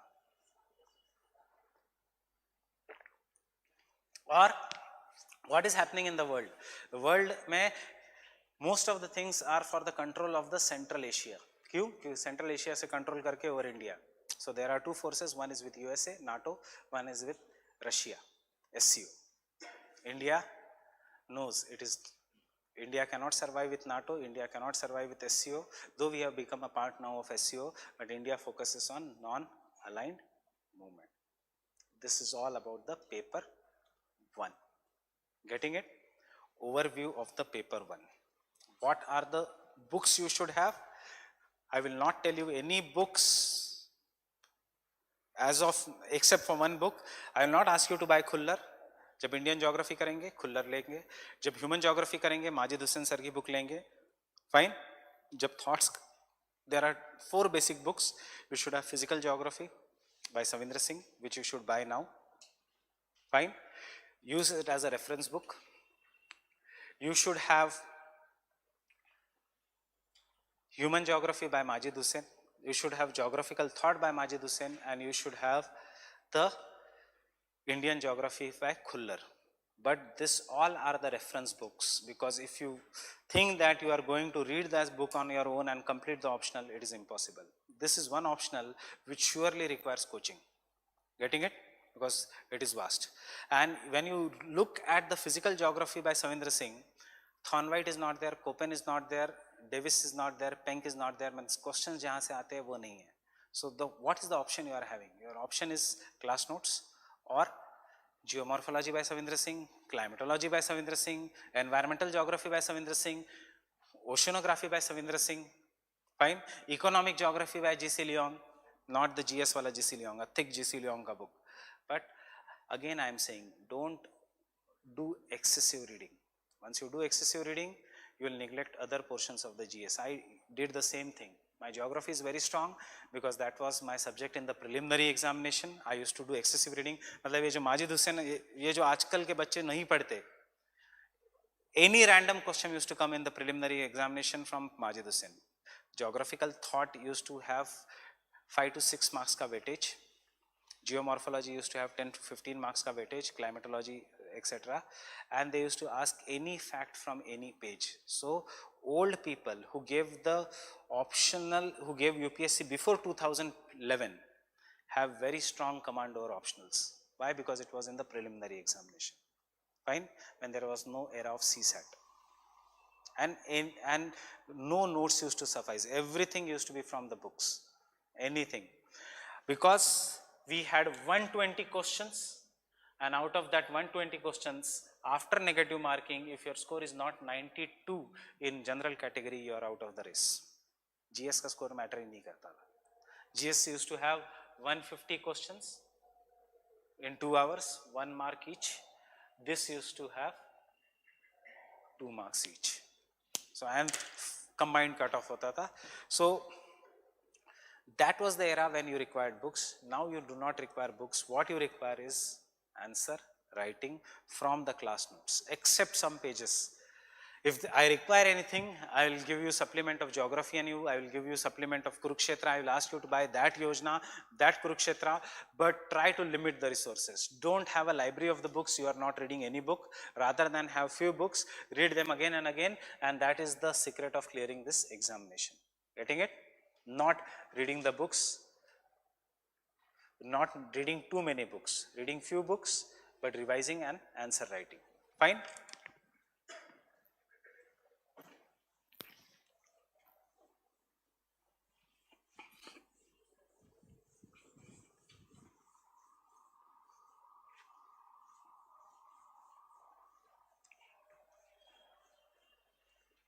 So we'll start with geomorphology part.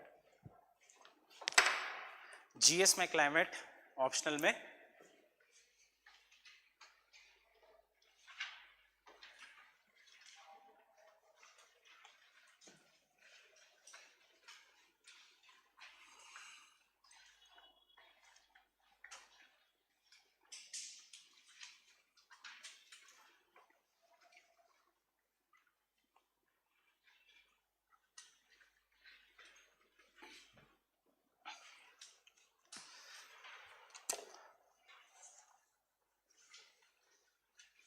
fine. Keep the syllabus with you. Means your past year book also has a syllabus. There is no map based question in paper 1. Map is present only in the paper 2. I have not discussed with you paper 2. So when we say the forces or the movements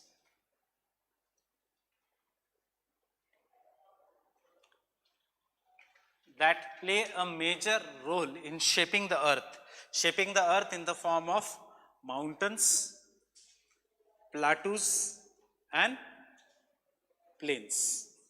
Plains are always nearer to the sea level. What is the difference between the plateau and a plain? Plateau is a flat surface at a height. Plain is a flat surface nearer to the sea level. Mountain is obviously a convex or concave surface which is very, very steep. So there are two forces that play a major role,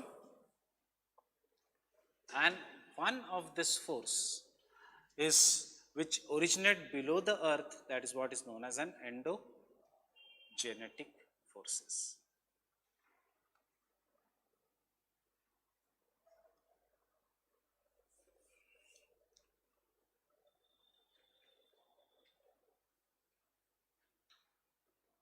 It originates within the earth. The other force is exogenetic. Genesis means origin. So where it is originating? Endo, inside. Where it is originating? Exo, outside. That is originates.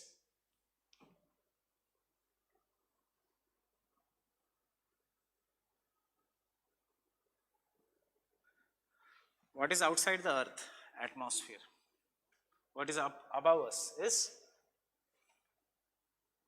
atmosphere.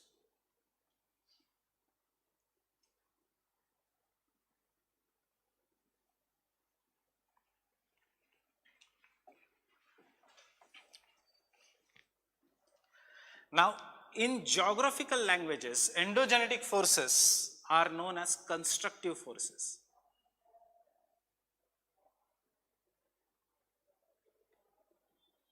Again, listen to the word in the geographical language, not in the terms of humans. In the geographical language, they are known as constructive forces. Why? Because they create something on the surface of the earth. What they will create? They will create mountains, they will create valleys, they will create plateaus. Fine. And what do these exogenetic forces do?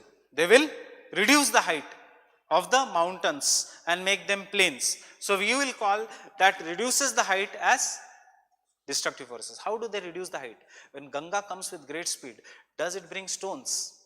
The stones are broken from the Himalayas. The stones are brought and deposited in the plains. So plains become very flat.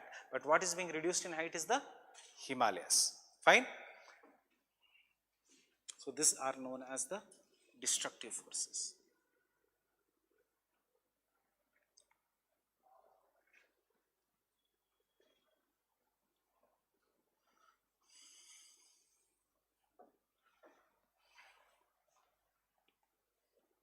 And these constructive forces are further divided into two types. Some of the forces are so slow that human beings are never going to experience them in the lifetime. Which are very slow forces? So they are so slow. Himalayas, are their height rising? Yes. Himalayas is increasing in height by 5 centimeters every year. But do we feel the increase in the height? No. Did we see in our lifetime how did the Himalayas come up? Or for example, आज भी Indian plate is moving towards the north. That is, it is pushing to the Asia, and because of this, the Himalayas are being formed.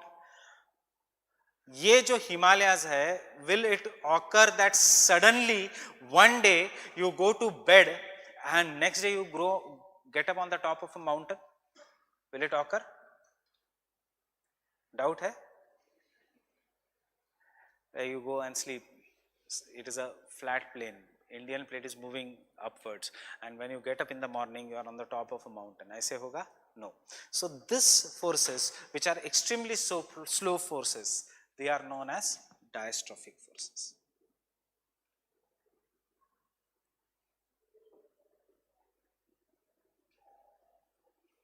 Diastrophism means very slow.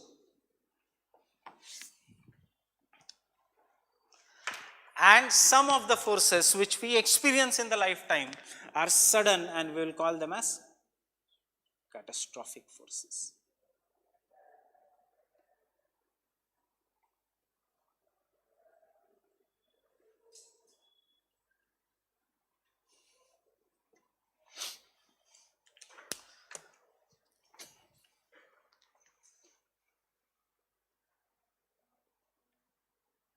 Fine. Now here comes a catch. How do we know that in the regions where there are Himalayas was once ocean? By the sediments. Himalayas are made up of sediments which are generally found below the oceans. There are some of the fossils of the fishes which are found on the topmost ranges of the Himalayas. Generally petroleum is found in below the water. कभी भी coastal region में petroleum मिलेगा, याद रखना. Petroleum is always formed below the saline water. But where was the first petroleum well in India? Assam, Himalayan region. Fine. One of the most important tree in the Himalayas is sea buckthorn. नाम है सी बक.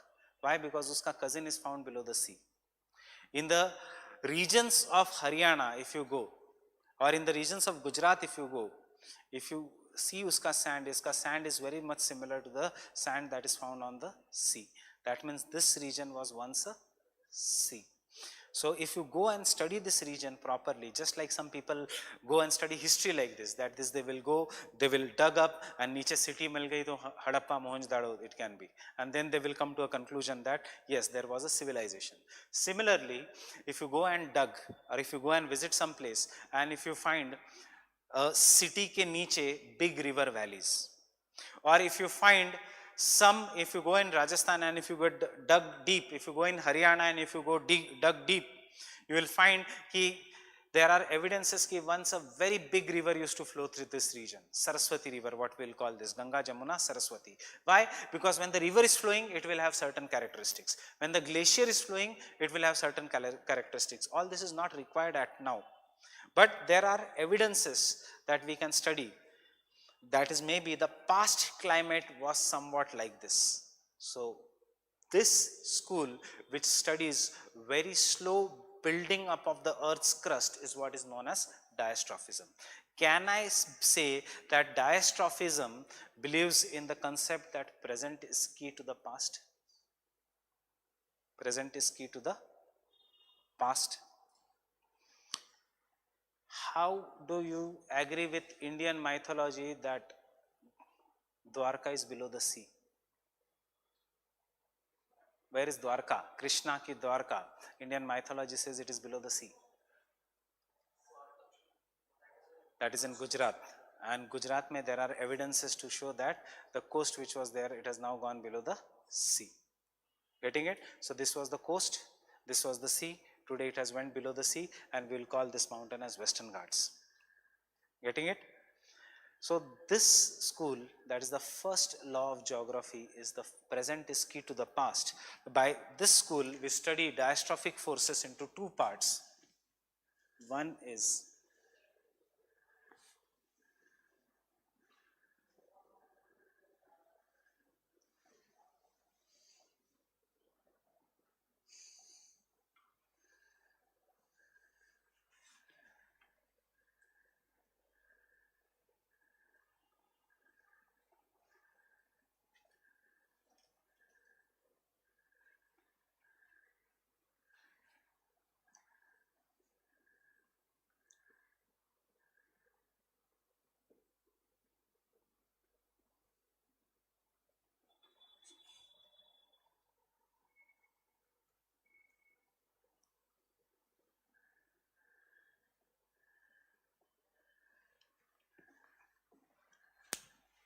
there are two forces. One which will form the mountain, Himalayas. When you study, it is the orogenetic forces. Oro means mountain. And when you study the entire India or entire Asia as a continent, कि कैसे बना, कैसे destroy हुआ, you will call them as a epirogenetic. Example of epirogenetic we will study in both optional and GS, continental drift theory. How did the continents form? Plate tectonic theory. This is when we studied it on the very, very large scale. Continent building forces and mountain building forces. Getting it? Example. Which state in India is famous for cotton? Maharashtra. Why so? Because it has black soil. Which region has black soil? Those who have done their GS, they already know. Jahan pe there is volcanic eruptions. So by studying at the Maharashtra ka black soil, what you can conclude? In the past there was volcanic eruptions. That is what is the present is key to the past. Fine. For example, our life is also present is key to the past. Fine. During our school days, had we been as studious as means we would have been as talented, as studious, right from engineering, medicine, जो भी आपकी faculty है. Today, maybe you would have landed in Google or in NASA, but we human beings are not deterministic, we are possibilistic. And possibilism में there is no quantitative revolution. I am just linking 2-3 chapters, मतलब input output नहीं है. maybe if I give the entire lecture, some of you will have very positive effect. आज जाके घर पे पढ़ोगे. कुछ ऐसे लोग होंगे कि अरे ये लेक्चर मैंने 10 बार सुना है, उससे कोई फर्क नहीं पड़ेगा. Fine.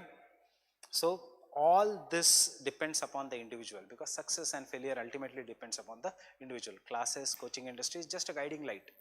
It is all you who are going to work hard. So all these things, when we go on studying, can I say our life is also an example of present is key to the past. If you become IAS, in your future will determine what you did here as a student life. Fine. So present is key to the past. That is one of the first fundamental rules of geomorphology. Don't write, we'll write all this, and these are your sure shot questions. But when we say continent building forces, as of now I am just introducing continents kaise banenge. Either the continent, either the land comes out from the sea, or either the land goes below the sea. So there are two continent building forces. One is submergence,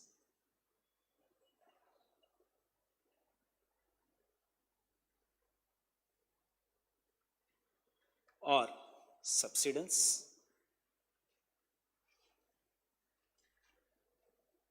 and the second is emergence.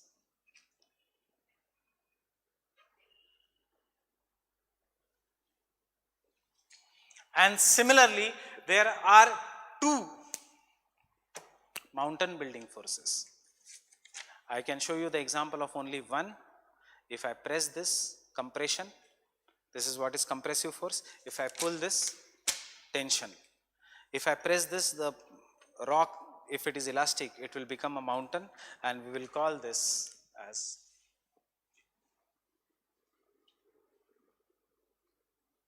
folding, and the second is faulting.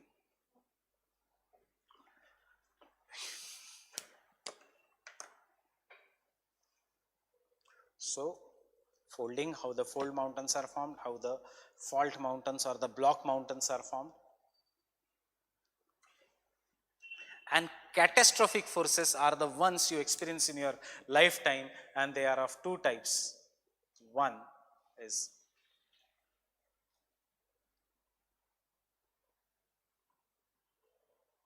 earthquakes, and second is volcanoes. Means this you are going to experience in your lifetime. You are going to, anyone can experience earthquake or volcano in their lifetime. They will feel it. So you will call them as a very sudden forces.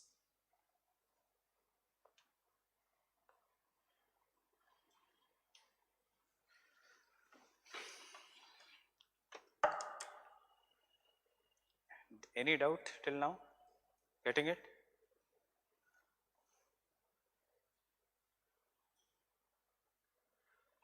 Can I continue? Can I rub this part? And similarly, we classify the exogenetic forces into two.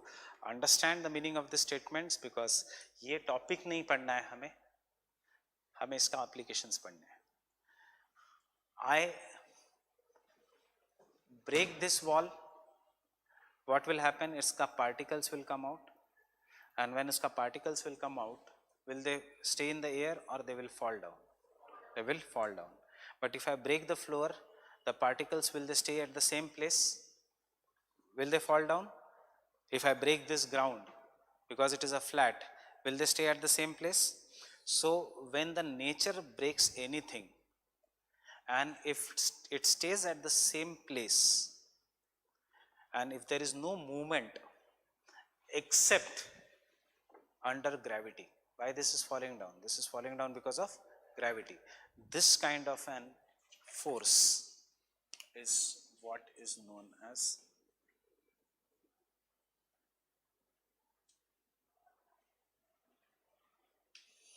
weathering.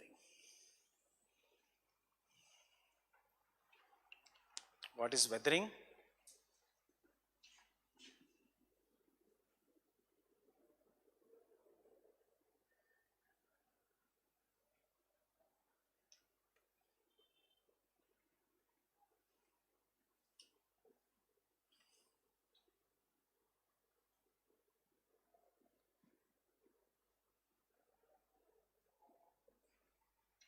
It is an in situ process, in situ at the same place.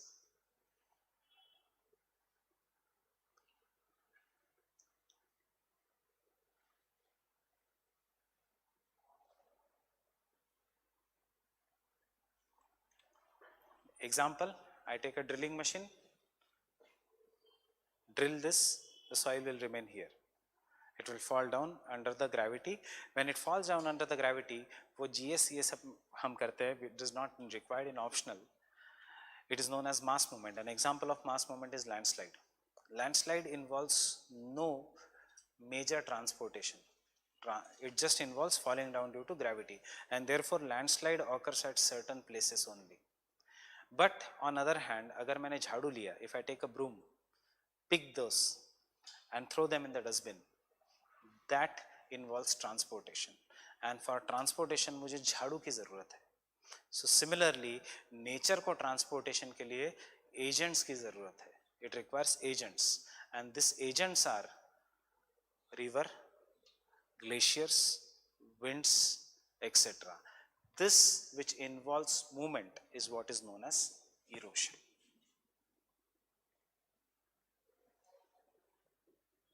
And where does this understanding everyone? In the erosion there is transportation. Who does the transportation? Winds, rivers, glaciers. These are the agents of erosion. They will ultimately end their life in sea. Getting it? So erosion is where.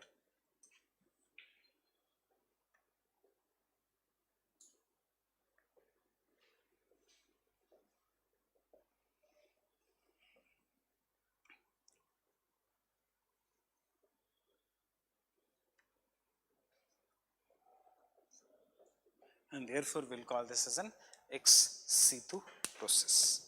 Getting it? And this forces, both weathering and erosion, in the next 3 to 4 lectures we are going to use a single word. That is the reason we have drawn this entire table, is that is the denudation, or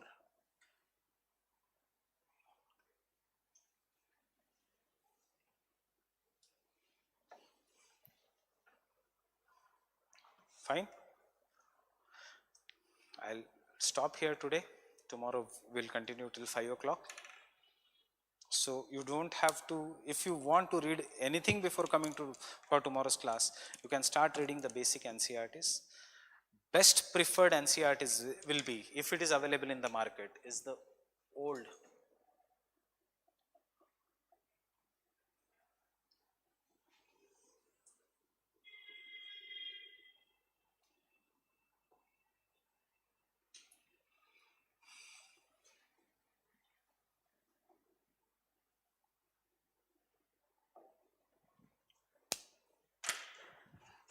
fundamentals of physical geography. Unlike here in optional, you don't require to carry atlas regularly. You don't require to remember the places in paper 1, you just have to remember the places in paper 2. So atlas will require in paper 2, fine, not in paper 1. And don't read Savindra Singh now, because out of that entire booklet, you have to read only specific chapters, otherwise you will get confused. It has not been written for UPSC. It is a general book of geography. Many things are there which is not in our syllabus, fine.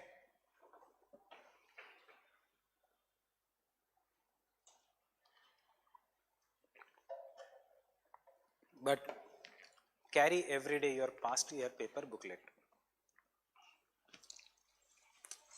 So thank you.